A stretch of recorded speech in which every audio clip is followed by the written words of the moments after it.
Qatoda radhiyallohu anhu, Anas ibn Malik radhiyallohu anhudan Payg'ambarimiz sollallohu alayhi va sallam eng ko'p aytadigan duolari qaysi edi deb so'raganlarida Anas ibn Malik radhiyallohu anhu shunday javob bergan ekan. Kana Nabiy sallallohu alayhi va sallam yaqulu: Allohumma robbana atina fid dunya hasanah va fil akhirati hasanah va qina azaban nar. Ya'ni Robbimiz bizga bu dunyoda ham, oxiratda ham yaxshilik bergin va bizni do'zax azobidan saqlagin deb duo qilar edilar deb Imom Muslim rivoyatlarida Payg'ambar sollallohu alayhi va sallamning eng ko'p o'qiydigan duolari mana shu duo bo'lganligini aytib o'tadi.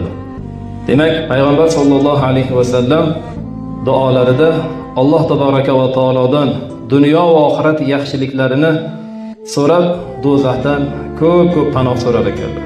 Imom Ibn Kasir rahmatullohi alayh ushbu duo dunyo va oxiratdagi barcha yaxshiliklarga erishish va yomonliklardan saqlanishlikni o'zida jamlagan duodir degan ekan.